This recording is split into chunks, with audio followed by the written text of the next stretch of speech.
I always listened to the little boy inside of me. That boy was screaming for Man United. When Robin van Persie uttered those exact words back in 2012, it absolutely sent shockwaves through the footballing world. This was the moment Arsenal's beloved captain, their leading goal scorer, decided to pack his bags and join their fiercest rivals. It was polarizing, it was undeniably dramatic, and honestly, it perfectly encapsulated a player who always played the game on his own terms.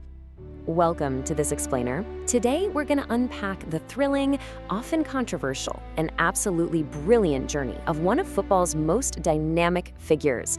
We're tracing the evolution of Robin van Persie, from a temperamental, rebellious youth in Rotterdam to an absolute Premier League icon, an international record breaker, and now a really fascinating mastermind on the touchline. Along the way, we'll discover exactly what his continuous reinvention can teach us about the psychology of elite performance. So here's our game plan. We'll kick things off with Chapter 1, the making of a striker. Then we'll dive into Chapter 2, the Arsenal peak. After that, Chapter 3, the Manchester United gamble. We'll follow that up with Chapter 4, the Flying Dutchman, and finally wrap things up with Chapter 5, from player to coach. Let's start right at the beginning with Chapter 1, the making of a striker, the rebellious winger at Feyenoord. A major theme of Van Persie's early days was, raw talent clashing head-on with authority.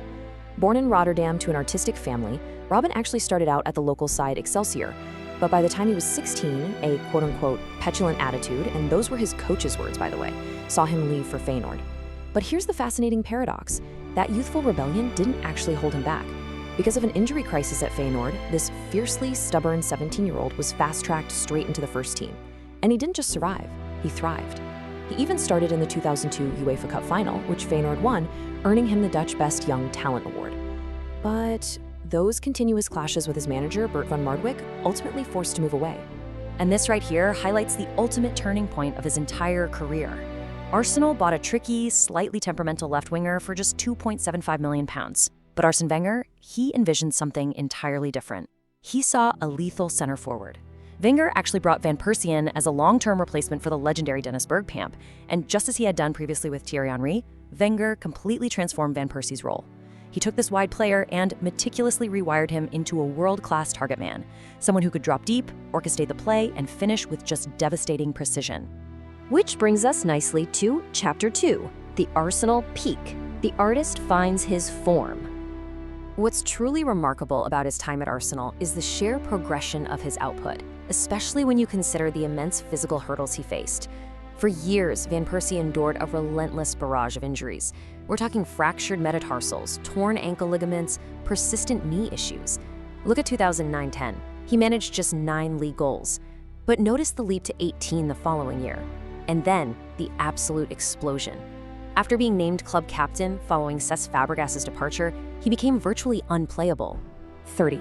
That is 30 Premier League goals in a single 38-game season during the 2011-12 campaign. He won the Golden Boot, he was named the PFA Players' Player of the Year, and he virtually carried Arsenal on his back. He actually scored against 17 different Premier League clubs that season, matching a record held by Ian Wright. He was literally an artist at the absolute peak of his powers. You can really see just how prolific that Arsenal peak truly was when you stack it up against his other clubs. 132 goals in an Arsenal shirt. That makes him the 8th all-time top scorer in the club's entire history. But despite these incredible numbers, Arsenal were struggling to mount a serious title challenge.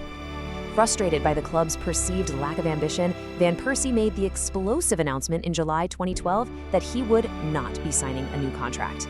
And that decision leads directly into Chapter 3, the Manchester United gamble, the controversial champion. When he transferred to Manchester United for £22.5 million, Van Persie didn't just want to blend in. No, he made a massive public promise. Assistant coach René Meulenstein convinced him to take the number 20 shirt for one specific monumental reason: to help secure Manchester United's historic 20th league title. He was the reigning Golden Boot winner, stepping into the brightest spotlight in England, and he was fully embracing the pressure rather than hiding from it. Just watch how this fairy tale first season builds. He makes his debut in August. By September, he's already netting his first hat-trick to rescue a tight win against Southampton. And then, the ultimate culmination in April 2013. The gamble pays off perfectly. Against Aston Villa, he scores a first-half hat-trick. And guys, the second goal of that night was an absolutely breathtaking volley from a Wayne Rooney pass over the top. It clinched the title, United's 20th, with 4 whole games to spare. He won his second consecutive Golden Boot and was voted the Sir Matt Busby Player of the Year by the fans. He delivered exactly what it said on the back of his shirt. But listen, his club career is really only half the story here. Let's shift our focus to Chapter 4, The Flying Dutchman, exploring his international glory and heartbreak. His evolution on the world stage for the Netherlands was just as dramatic. In 2006, he makes his World Cup debut as a young winger, scoring a brilliant free kick against Ivory Coast. By 2010, he's the central figure in the side that battles all the way to the World Cup final in South Africa, eventually suffering a pretty heartbreaking extra-time defeat to Spain.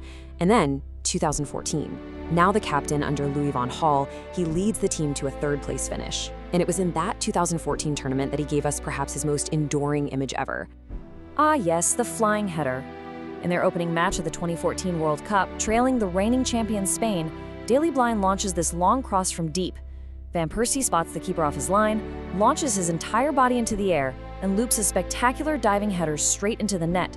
It sparked a 5-1 demolition of Spain. It was pure athleticism, it was pure instinct, and it rightfully earned a nomination for the FIFA Puskas Award. For sure, it remains one of the most iconic goals in World Cup history. 50. Half a century of goals. Robin van Persie walked away with 50 goals for his country in 102 appearances, making him the all-time top scorer for the Netherlands. He decisively surpassed legendary names like Patrick Kluivert, permanently etching his name into international football royalty. Now, let's turn the page to Chapter 5, From Player to Coach. The strategist emerges. Over his playing career, he built an incredible trophy cabinet. A UEFA Cup as a teenager, an FA Cup, the holy grail of the Premier League. But perhaps the most beautiful piece of silverware came right at the end. After a stint in Turkey with Fenerbahce, Van Persie made an emotional return to his boyhood club, Feyenoord. In 2018, he helped them win the KNVB Cup, the Dutch Cup, even scoring in the final. It brought his playing journey perfectly full circle. He hung up his boots in 2019, but, well, he couldn't stay away from the pitch for long. His rise on the touchline has been incredibly rapid. In 2020, he started quietly as an assistant and striker coach back at Feyenoord under Dick Advocaat, working his way up through the youth ranks. By mid-2024, he took his first major plunge as the head coach of Eredivisie side Heerenveen. It was a bit of a turbulent stint, complete with a massive 9-1 defeat to AZ Alkmaar, but he learned fast. Fast forward to February 2025, and Feyenoord calls upon their legendary son. Following a managerial vacancy, Van Persie stepped right up to become the head coach of his boyhood club. And wow, his impact was immediate and staggering. In his first 8 league games in charge, he secured an incredible 22 points alongside a plus 18 goal difference. This extraordinary run actually made him the best starting Feyenoord manager in the Eredivisie since the legendary Ernst Happel way back in 1969. He even won the Rinus Michels Manager of the Month award later that year. He proved instantly that his elite footballing intellect translated seamlessly to management. So think about this. Robin van Persie was molded by some of the absolute greatest minds in the history of the sport. He experienced the transformative vision of Arsène Wenger, the ruthless winning mentality of Sir Alex Ferguson, and the tactical discipline of Louis van Gaal. He's absorbed the best traits from all of them. So as he navigates the intense pressures of managing at the highest level, how will those lessons ultimately shape his legacy? Will the artist on the pitch become the ultimate architect on the touchline? That is the fascinating next chapter of the Van Persie story, and it's one we should all be eagerly watching.